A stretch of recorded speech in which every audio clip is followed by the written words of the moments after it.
I didn't expect to be noticed, let alone remembered. When I signed up to help backstage at the community theater, I was really just looking for a distraction. I'd just moved back to my hometown after a breakup, and a job that fizzled out faster than it started. So when I saw the volunteers needed poster taped up on the door of the local coffee shop, I figured, why not? I'd never acted before, never even been on stage, but I was good at following instructions and staying out of the spotlight. That's all they needed. Someone to help paint sets, organize props, maybe run the fog machine if I got fancy. Low stakes. Then he walked in.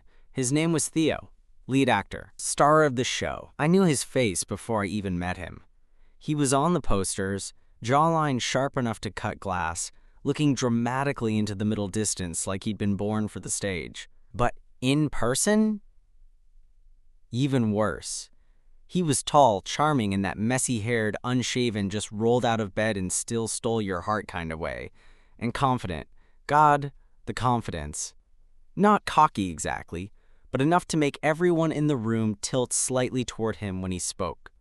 The first time he looked at me, really looked at me, I was sitting on the floor behind a stack of set pieces, hot gluing fake ivy onto a cardboard arch. "You're new," he said, crouching beside me. I nearly burned my fingers. Yeah, just volunteering. I don't act." Theo laughed, a warm, low sound that made something in my chest twitch. "You don't have to act to belong here," he said, smiling. "I'm Theo." I gave him my name, feeling like my voice came out too soft, too small compared to his. But he nodded like he was genuinely interested, like he was going to remember it. And somehow, he did. After that, every time we crossed paths backstage, he said hi, asked what I was working on, made dumb jokes when I was lugging props around. He started calling me Stage Ninja, because he said I moved so quietly he almost tripped over me once. It was stupid, but it stuck. And I started lingering longer after rehearsals just to hear him say it again. I told myself it was nothing. He was an actor. Actors flirt with everyone. It's part of the job, right? But Theo didn't flirt the same way with other people. At least not like he did with me. One night, we were the last ones at the theater, cleaning up after a long tech rehearsal. I was sweeping glitter off the floor. Yes, glitter. Why did theater people love glitter? When he came up behind me and leaned on the broom handle. "You're always here," he said, like it was a compliment. I shrugged. "Free labor. Gotta keep the dream alive." He grinned. Then his smile faded a little as he looked at me. "You ever think about going on stage?" I laughed. "Me? No way. I'm the guy holding the ladder, not the one getting the applause." He tilted his head, watching me. "You sell yourself short." And just like that, he walked away. I stood there, heart hammering for no good reason. The next day, he brought me coffee. My name was written on the cup in Sharpie, along with a little sketch of a top hat and cane. "Thought you might need it," he said casually. "You always look like you slept in your clothes." "Thanks," I said, but I was grinning. I couldn't stop. I started looking forward to rehearsals more than I wanted to admit. I memorized Theo's blocking without meaning to. I learned where he left his coat, which script was his, even the brand of mints he kept in his jacket pocket. He'd talk to me in between scenes, sometimes leaning in so close I could smell his cologne. Clean, woodsy, totally unfair. Then one night, it happened. I was backstage, taping down cables. Theo had just finished a dramatic monologue, some Shakespearean thing I didn't totally understand, but he made it sound like poetry. After the scene ended, he ducked behind the curtain, breathing heavy, flushed from the stage lights. He looked at me, just looked, for a long second. Then he walked over, stopped right in front of me and said, "I always see you watching me." I froze. He was right. I did.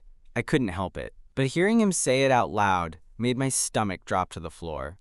Before I could answer, he added, quieter now, "I like it." Then he reached up, fingers brushing lightly against my wrist, the one holding the tape gun. "You've got the softest eyes," he said. I noticed that the first day, and then he was gone again, back on stage before I could even breathe. I didn't sleep that night. I just lay in bed, wondering if I'd imagined the whole thing. But I hadn't, because the next night, Theo waited for me after rehearsal, and what happened next, I never saw coming.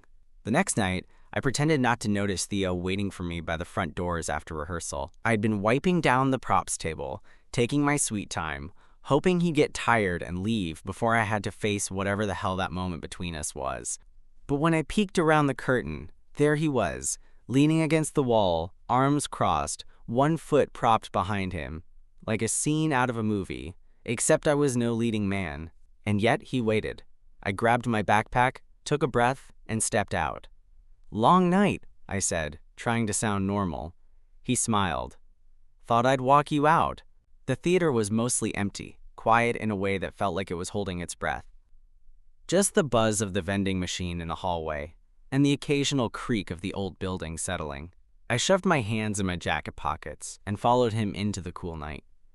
It was early spring, still chilly after dark, the kind of air that makes your skin tighten. We walked side by side, neither of us saying much for a while. The silence didn't feel awkward exactly, more like the calm before something. I kept my eyes on the sidewalk, trying to think of something casual to say, but then Theo spoke. "I meant what I said yesterday." My stomach flipped. "About what?" I asked, even though I knew. He glanced at me. "About you watching me." I exhaled, embarrassed.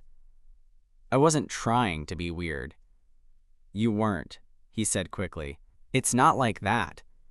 We stopped at the corner where my car was parked. His hand brushed mine, just barely, like it might have been an accident, but his fingers lingered for a half-second longer than they needed to. "I watch you too," he said. I swallowed hard. "Why?" Theo shrugged, then gave a half smile, like he didn't know how to explain it either. "You're quiet, but I can tell you're thinking a lot. I like that." That shouldn't have been enough to make my chest ache, but it was. "I don't know what I'm doing here," I said before I could stop myself. "I mean, at the theater. It's not really my world." Theo stepped a little closer, his eyes steady on mine. "It could be," he said, "if you wanted." There was a pause. A deep one. And in that moment, something shifted. It wasn't loud. It wasn't dramatic. It was just real. I didn't kiss him. He didn't kiss me. But there was a kind of gravity in the air between us. Like if I'd leaned in just an inch, it would have happened. But I didn't. I nodded, mumbled a good night, and got in my car. I didn't sleep much that night. The next week, everything felt like a game of chicken. Theo would come backstage after scenes and catch my eye. Sometimes he'd find a reason to brush past me a little too close. Once, he left his water bottle on the props table, and when I picked it up to give it back, our fingers touched, and neither of us moved for a second too long. It was maddening, subtle, intense in ways I didn't know how to handle. Then, halfway through the week, he asked if I wanted to run lines with him. "Me," I said, almost laughing. "I'm not an actor." "You don't have to be," he said. "Just read the other parts so I can practice. Please?" I caved. We met in one of the side rooms after rehearsal. Just the two of us, folding chairs and a stack of highlighted script pages. He played a tormented prince. I played whoever was standing in his way. The scene was emotional, angry, raw. I wasn't good, but I read the words out loud anyway. It was awkward at first, but Theo didn't laugh. He actually looked impressed. "You've got a good voice," he said. "You should do more than backstage stuff." I shook my head. "No way." He leaned back, stretching his arms behind him, which only made the hem of his shirt ride up, revealing a sliver of skin. He caught me looking. "You sure about that?" he teased. I blushed and looked away. "Stop."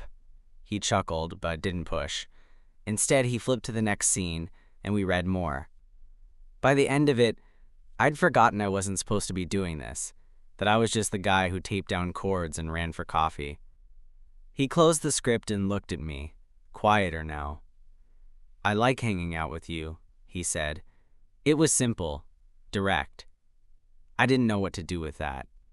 So I just said, I like hanging out with you too. That night, he walked me out again. And this time, when we stopped at my car, he reached out and tucked a loose thread from my hoodie back behind my shoulder. His knuckles brushed my neck. Neither of us moved for a second. It would have been so easy to kiss him. We were close enough. I wanted to, but I couldn't tell if this was real or just part of the theater energy. Some temporary connection born out of long nights and intense rehearsals. So again, I didn't. The next day, he didn't show up to rehearsal. Someone said he had a callback for another show, maybe even a TV gig in LA.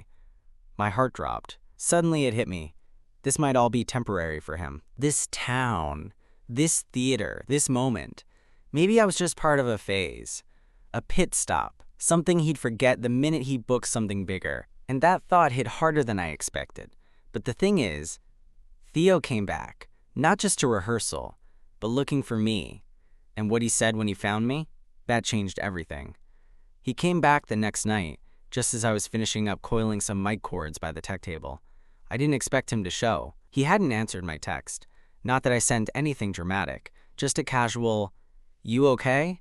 with a smiley face that now felt way too desperate. But there he was, hoodie pulled over his hair, backpack slung across one shoulder, walking straight toward me like nothing had happened.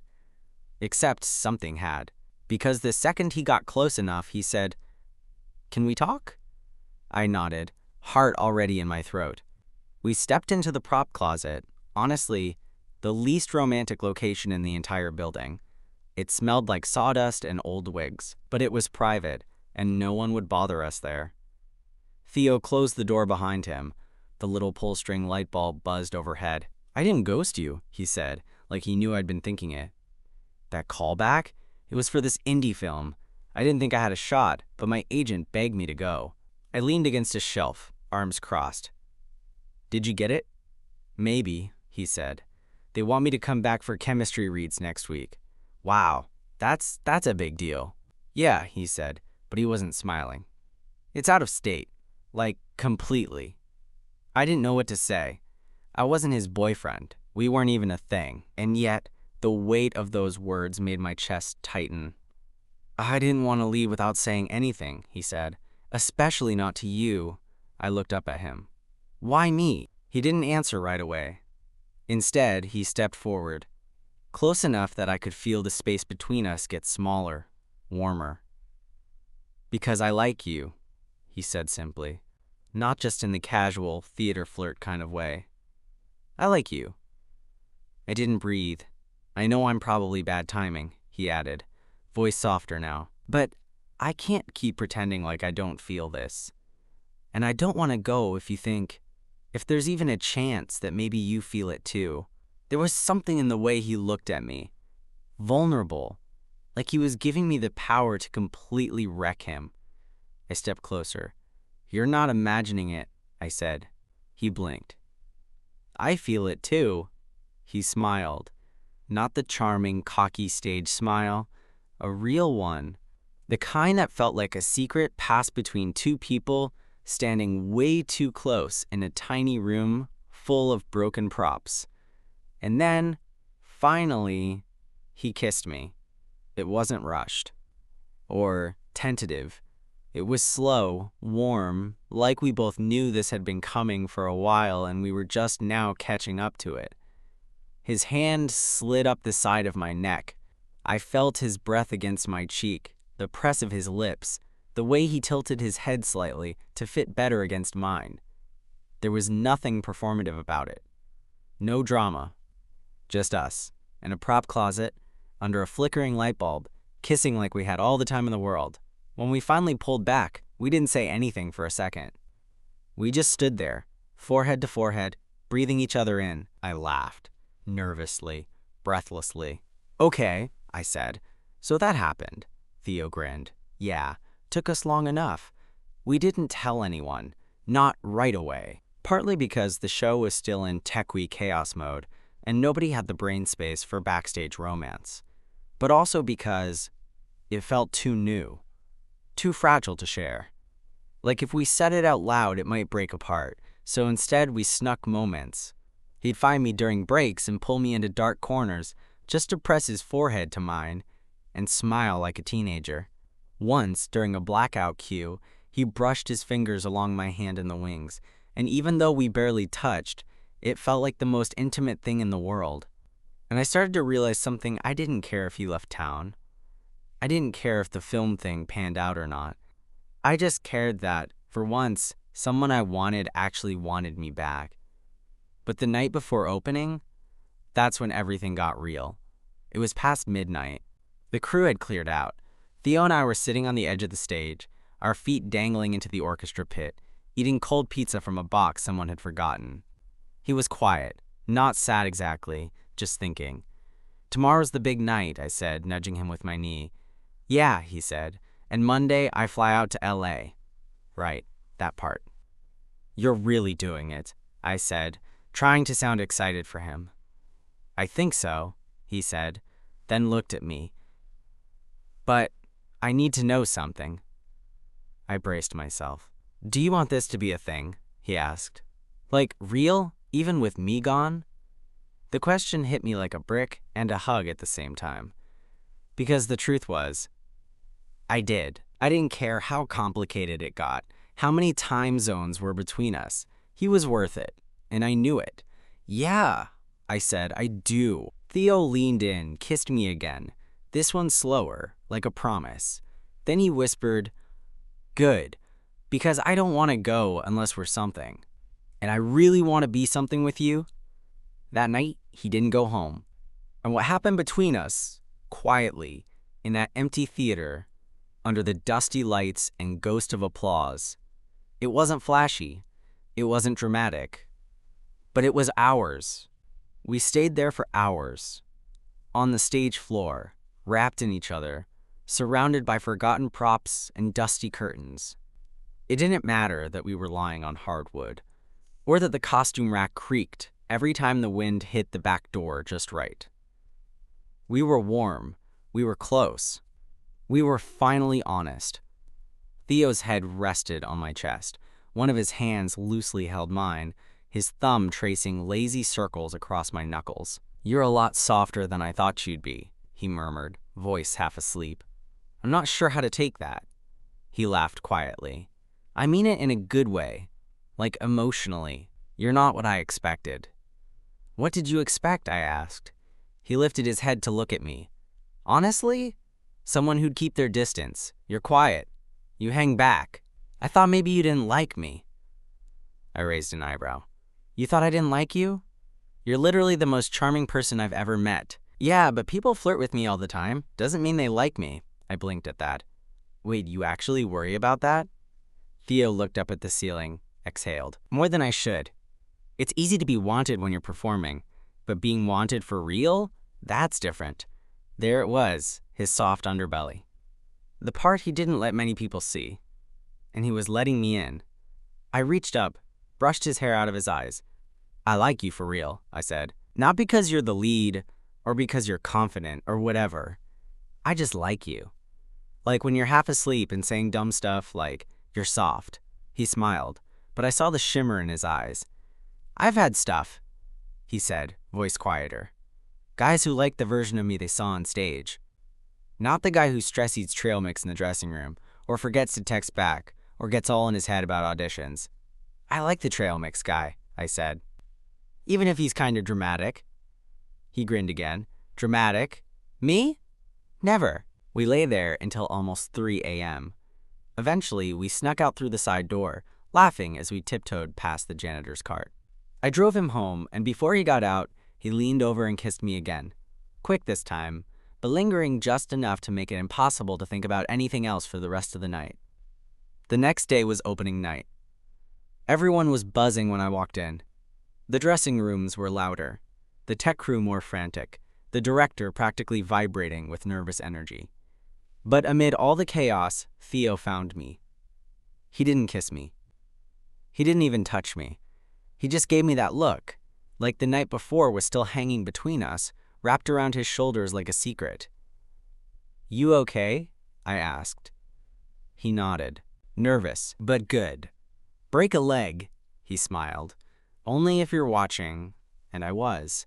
I stood in the wings, headset on, pretending to be focused on cues, but really, I was watching him. Watching how his face transformed under the lights, how his voice carried across the room, how the audience leaned in whenever he stepped forward.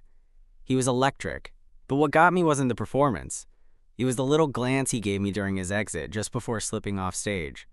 The flash of his eyes in my direction. Barely a second, but I felt it like a jolt. After curtain call, he didn't come find me right away. I stayed behind, cleaning up the confetti cannons they'd used during the finale. I wasn't expecting anything. Figured he'd be busy with cast celebrations, pictures, people patting his back. Then I heard footsteps behind me. "You disappeared," he said. I turned. He was still in costume.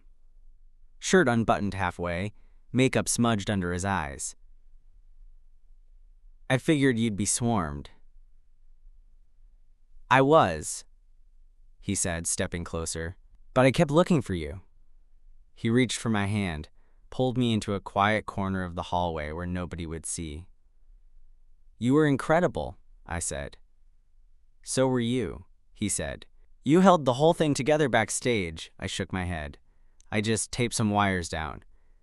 "No," he said seriously. "You were here. You cared. That means more than you think." Then he took a breath.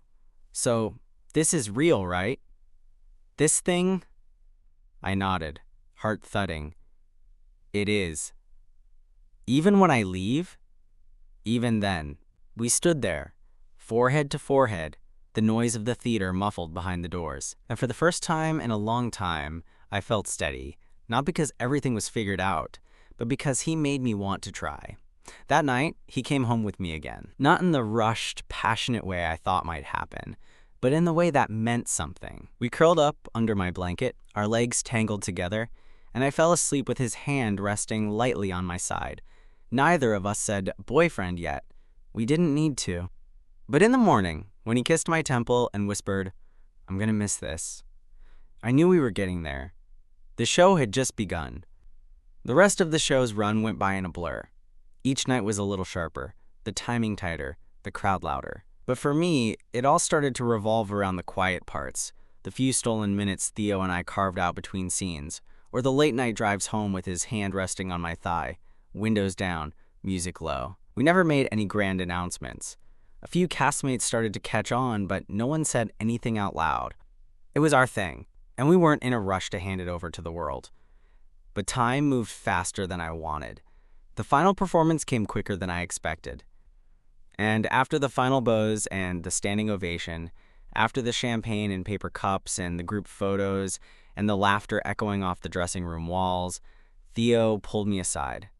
He looked tired, exhausted, actually, but in a full, satisfied kind of way, the kind of tired you only feel after giving something your whole heart. "Can we go somewhere?" he asked, fingers curling gently around my wrist. "Anywhere," I said. We ended up in the same place we started, the stage. Empty now. Just the two of us. The theater was silent, except for the hum of the lights cooling down and the faint creak of the old floorboards as we stepped across them. He sat on the edge of the stage and patted the space beside him. I sat down, and we both stared out at the rows of empty seats. He took a deep breath. "I leave tomorrow," he said. "I know.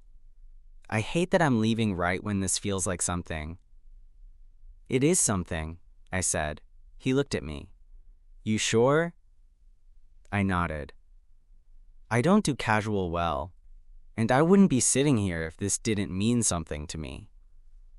He reached into his jacket pocket and pulled out a folded piece of paper. I got offered the part. I didn't speak, just nodded slowly, even though my stomach twisted. "It films in Chicago," he said. "It's 3 months, maybe 4. I wanted to be supportive. I really did. But something about hearing it confirmed made the distance suddenly feel real in a way it hadn't before. Theo must have seen something shift in my face, because he reached for my hand immediately. "I want this. The role. But I want you too." I looked down at our hands. His was warm, steady. I knew what this was. one of those fork-in-the-road moments. Say yes, and we try. Say no, and this thing ends as quietly as it began. I want to try, I said, finally. His shoulders eased. He smiled, that same tired but relieved smile I'd come to love. You sure? Long distance is brutal. I know, I said, but not trying feels worse.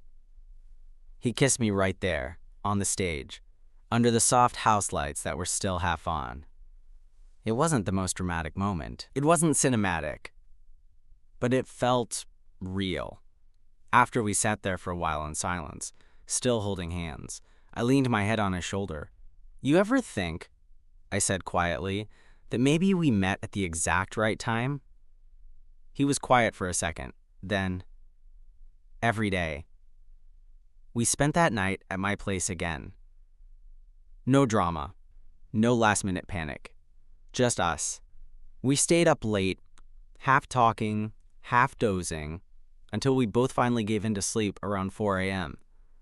I remember waking up a few times to him shifting beside me, or pulling me closer, or just whispering something soft that didn't even fully register but made me feel safe. When the morning came, it was hard. He packed light, just a duffel bag and his carry-on. I drove him to the airport, our fingers intertwined the whole way. Neither of us said much. There was nothing left to say that hadn't already been said in quieter ways. When we reached his terminal, he leaned in, resting his forehead against mine. I'm gonna call you the second I land, he said. Okay. And then I'm gonna send you embarrassing voice memos when I can't sleep. Please do. And I'm gonna come back. I smiled. You better. He kissed me, one last time, not rushed or desperate, just steady. Then he was gone. I watched him walk away until I couldn't see him anymore. The weeks that followed were strange. The theater went back to normal, or at least as normal as it could be without him. I still volunteered here and there, mostly out of habit. Everyone moved on to the next production, the next gig, the next thing. But I didn't feel like I'd been left behind. Theo texted every morning, called when he could, sent blurry photos from set, complete with dramatic commentary. Sometimes we'd fall asleep on FaceTime, phones plugged in beside us, not even talking, just there. It wasn't perfect. It was hard. But it was real. And then, one night, about a month in, he sent a text. Clear your calendar. I'm flying home next weekend. I grinned so hard I had to put my phone down. That weekend, we stood in the airport again. But this time, I was the one waiting. And when he walked through the gate, same backpack slung over his shoulder, same grin on his face, I swear everything inside me clicked back into place. He dropped his bag, walked straight into me, and hugged me like no time had passed at all. I missed the hell out of you, he murmured. Same, I said, holding on. And just like that, we picked up right where we left off. The weekend flew by in a blink. Theo crashed at my place, his stuff barely unpacked before we were back to our old rhythm, eating takeout on the couch, sharing a blanket, talking into the early hours of the morning. It was like we'd hit pause and unpaused in the same breath. No awkwardness, no weird adjustments, just ease. And maybe that's what scared me a little. Because if it was that easy to fall back into, how hard was it going to be to let go again? I didn't want to bring it up. Not right away. He'd just flown home. The last thing I wanted was to ruin it with, so what happens when you leave again? But I didn't have to. He brought it up himself. It was Saturday night, and we were walking through our old neighborhood after dinner. The sky was low and purple, stars barely peeking through, and the air had that early summer kind of warmth that makes you want to stay outside forever. Theo reached over, took my hand like it was the most natural thing in the world. I've been thinking, he said. Dangerous. He smirked, nudging me. I'm serious. Okay, what about? He slowed his steps a little, eyes on the sidewalk. About moving back. I stopped walking. He looked at me, a little sheepish. Not right this second. The film's still shooting for another 6 weeks. But after that, I don't know. I've been thinking maybe I don't want to be gone all the time. My chest tightened. You're not just saying that because I make good coffee? You don't, he said flatly. I narrowed my eyes. Wow, brutal. He grinned, but the smile faded quickly. I'm saying it because, look, I've spent years chasing the next thing. Auditions, callbacks, gigs in cities I didn't care about, with people I barely knew, and I don't regret it. But now? He squeezed my hand. Now I care about someone. And being thousands of miles away from you sucks. I didn't say anything at first. Just looked at him, letting the words land. He meant it. That much was obvious from the way he looked at me. Like he wasn't asking me for permission, just letting me into the decision. Like I wasn't an afterthought, but the reason. You don't have to give anything up, I said quietly. I don't want you to resent me later. I won't, he said. It's not about giving up. It's about choosing something that actually matters. I let out a shaky breath. Okay? Okay? Yeah. Move back. He stopped walking and kissed me right there on the sidewalk. Slow and certain. Theo flew back to finish the film, and those last 6 weeks felt both faster and slower than any stretch of time I'd ever lived through. We talked constantly. Not just about us, but about logistics. What moving back would look like. Whether he'd find steady work here. If he'd be okay doing smaller stuff again. And every time the doubts crept in, he'd say the same thing. I don't need big to be happy. I just need you. God, I'd roll my eyes at how cheesy it sounded. Except I believed him. The night he came back for good, he walked into my apartment with a beat-up suitcase and a pizza box. I'm not even here 20 minutes, and I already brought dinner, he said. Tell me I'm not the perfect man. I kissed him before I could answer. Later that night, we sat on the floor surrounded by unpacked bags, slices of half-eaten pizza still on paper plates, and I watched him settle into the space like he'd always belonged there. I still can't believe this, I said. What? That you picked this. Us. He looked over at me. Best role I ever got, I groaned. No, absolutely not. What? It was good. It was terrible. Admit it, you swooned. I'm breaking up with you. He tackled me onto the couch, laughing, and I realized this was it. Not just a chapter, not just a fling, but it. A few months later, Theo landed a local role in a traveling play that let him stay based in town. Nothing glamorous. But it was solid work, and more importantly, it made him happy. And when he wasn't rehearsing or performing, he was with me, helping paint the spare bedroom, attempting to cook, badly, learning how to do laundry without shrinking his t-shirts. And we found our groove. We still had our moments, nights where he missed the rush of the big stage, or when I felt like the quieter parts of our lives weren't enough for him. But he'd always pull me close, ground me with a look and say, I'm where I want to be, and I believed him every time, because what we had wasn't perfect, but it was real. One night, about a year later, I volunteered again at the theater. A new play, new cast, new faces, but everything felt familiar. The same buzz backstage, the same chaos before curtain. And as I walked through the wings, someone tapped my shoulder. A tech kid, maybe 20, grinning nervously. Hey, he said, are you, Theo's boyfriend? I blinked. Yeah. He smiled. Cool. He talks about you all the time. Says you're the reason he stayed. I looked down at the stage where Theo was warming up with the cast, spinning around dramatically, making everyone laugh. Yeah, that checked out. The thing about Theo is, he's never really off stage. Even when we're at home, cooking dinner in pajamas or brushing our teeth side by side in our tiny bathroom, there's always this spark in him, like he's mid-monologue or building toward a scene.